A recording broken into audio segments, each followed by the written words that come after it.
two different kinds of dangerous relatives cases.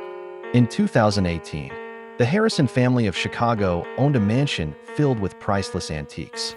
Among them was a diamond heirloom worth over $250,000, passed down through generations. It was kept locked in a glass display in the living room. One morning, Mrs. Harrison noticed the glass case had been opened and the diamond was gone. There were no signs of forced entry. Only a few people had access to that room: the family and their longtime housekeeper, Martha Lewis, who had worked with them for 12 years. Police were called immediately. Fingerprints on the glass matched Martha's, but she claimed she only cleaned the case the day before. Still, detectives found something odd. Martha's bank account showed a sudden deposit of $15,000, made just 2 days after the theft.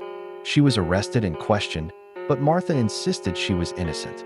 She said the money came from selling her late mother's jewelry. To verify her claim, detectives checked local pawn shops and discovered something shocking.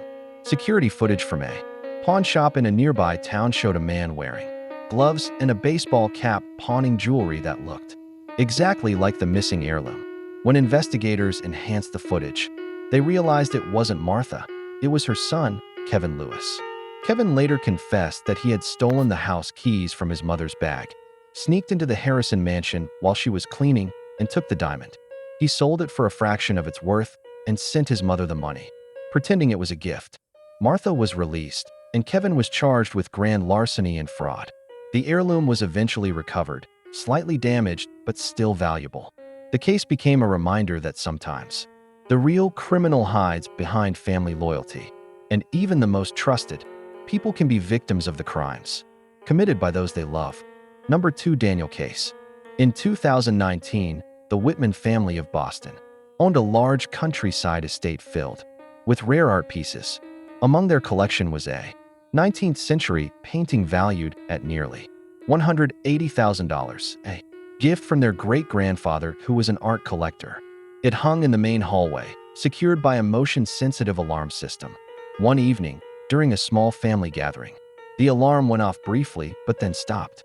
Everyone assumed it was a system glitch until the next morning, when the priceless painting was missing from the wall. Detectives arrived to find no broken windows or forced doors. The security cameras had been disabled minutes before the alarm went off. Only 3 people had access to the system codes: Mr. Whitman, his wife Clara, and their nephew, Daniel Whitman, who was studying engineering and often helped maintain the estate's security tech. When questioned, Daniel appeared calm and insisted he had no idea what happened.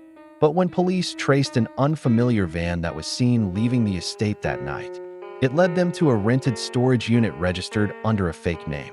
Inside, they found the missing painting, wrapped in a blanket, ready to be sold. Fingerprints on the storage lock matched Daniel's. When confronted, he finally confessed. He had racked up heavy gambling debts and planned to sell the painting through a black market dealer. He used his inside knowledge of the security system to disable it just long enough to steal the artwork. Daniel was arrested for art theft and was later sentenced to 5 years imprisonment. The painting was safely returned to the Whitmans. The family was left heartbroken, not just over the crime, but over the betrayal that came from within their own bloodline. The case became another example that trust can be the most dangerous weakness when greed enters the family. Please subscribe.